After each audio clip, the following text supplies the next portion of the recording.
तो दिल्ली में इस तरह से विरोध अरविंद केजरीवाल के बयान पर अल्पसंख्यक कर रहे हैं जो शरणार्थी भारत में, लेकिन इधर अमित शाह ने बंगाल की सीएम ममता बनर्जी पर भी हमला बोला है। ममता बनर्जी ने कुछ दिन पहले ही कहा था कि सीए लागू वो नहीं होने देंगे। आखिर कौन सा वो ममता बनर्जी का बयान है जिसे लेकर पलटवार अमित शाह की ओर से हुआ, वो भी आप सुनिए। और एनआरसी हम नहीं सुनेंगे, हम नहीं करने देंगे। जनता को कोई इंसानियत को इंसाफ ना मिले, ये काम हम नहीं करने देंगे।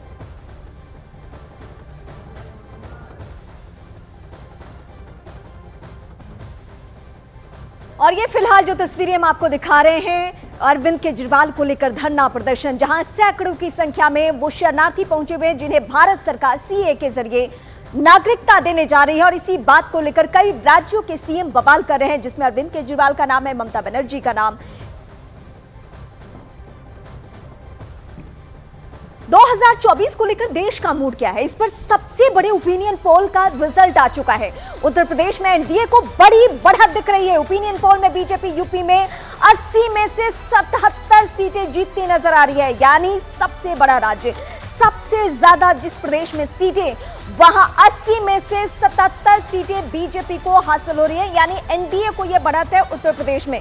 और अगर यहां से 77 सीटें मिल जाती है तो बीजेपी के लिए वो जो टारगेट है 370 का, उसे पार करना बहुत आसान हो जाएगा। राज्यवार स्थिति में आपको बता रहे हैं, आज शाम 6 बजे से 10 बजे तक फिर से हम आपको बाकी की बची हुई सीटों पर भी स्थिति बताएंगे कि देश की क्या स्थिति बनी हुई है। लेकिन इस वक्त सबसे बड़ी जानकारी हम आप दर्शकों को बता रहे हैं, यूपी की 80 में से 77 सीटें जा रही है किसको, एनडीए गठबंधन को।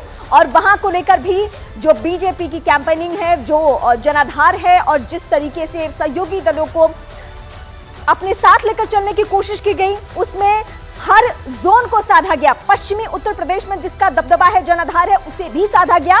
तो पूर्वांचल में जिसका दबदबा है उस पर भी फोकस किया गया, यानी बीजेपी ने उत्तर प्रदेश को बहुत बारीकी से कदम भी उठाए हैं।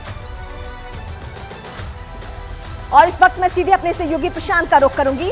प्रशांत, आपको बड़ी जानकारी इस वक्त बताएंगे।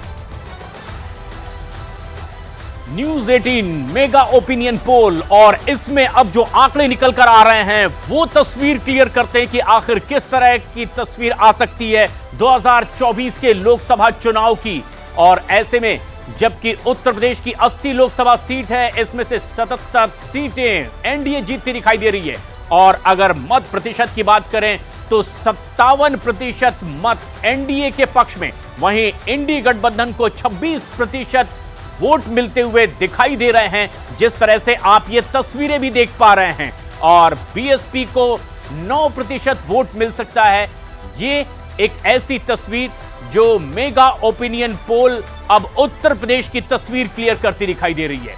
और ये जो तमाम तस्वीरें आप देख रहे हैं, उत्तर प्रदेश में है लोकसभा की 80 सीटें, और इन 80 सीटों में से किस तरह से अब एक एक करके जिस तरह से ओपिनियन पोल सामने आ रहा है, इसमें एनडीए अब 9 सीटें बीजेपी के पाले में जाती दिखाई दे रही है, और इंडी गठबंधन को कोई सीट नहीं मिलेगी। जो तस्वीर पश्चिमी उत्तर प्रदेश की 9 सीटों की अब तक की क्लियर हुई है। और इसी तरह से अगर रुहेलखंड की बात करें तो यहां पर 10 सीटें आती है लोकसभा की, और ये पूरी की पूरी 10 सीटें एनडीए के पाले में जाती दिखाई दे रही है। और यहां इंडी गठबंधन 0, बीएसपी भी 0।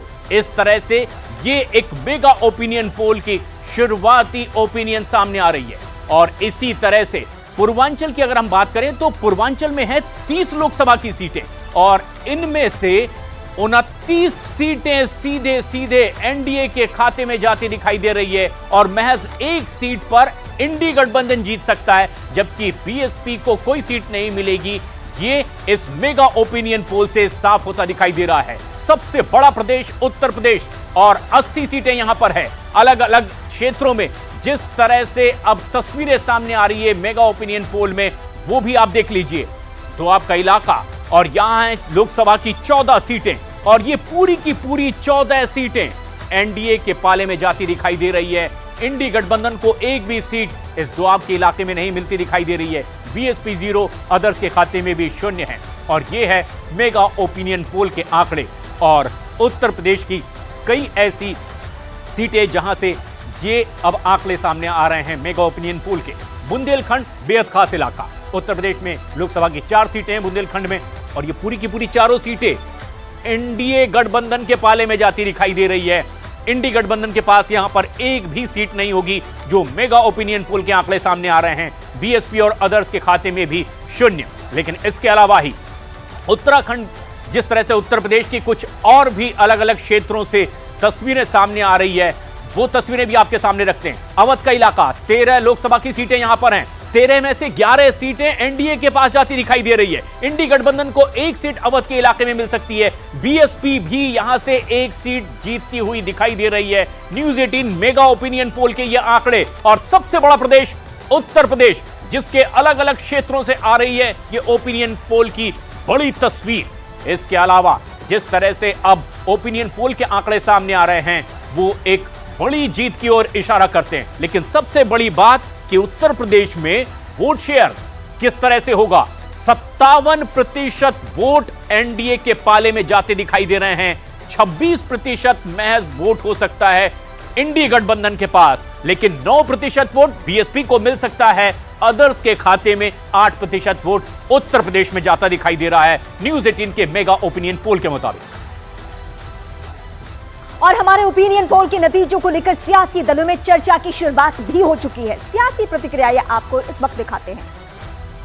देश में मोदी गारंटी की बात आप लोग रोज बताते हैं, पर हमारे प्रदेश में 2023 में मोदी जी आए थे, वो कह के गए थे कि 3,000 रुपये बहनों को देंगे, 3100 रुपये धान का दाम देंगे, 2700 गेहूं का देंगे, 400 का गैस सिलेंडर देंगे। एक भी पूरा नहीं हुआ, आज तक चालू नहीं हुआ। ये 23 की है। जो इससे पहले 14 में कहा था 2 करोड़ रोजगार का मुद्दा तो आपने शायद लिया ही होगा मेरे ख्याल से। वो तो बेरोजगारी तो आप बता नहीं सकते। आरक्षण का कोटा देश में पहली बार बिहार में बढ़ा है, इसलिए जिनको वहाँ की पृष्ठभूमि की जानकारी नहीं है वो ऐसा कह सकते हैं हम विधानसभा में भी 90% सीटें जीतेंगे, लेकिन लोकसभा में हम 40 की 40 सीटें जीतेंगे।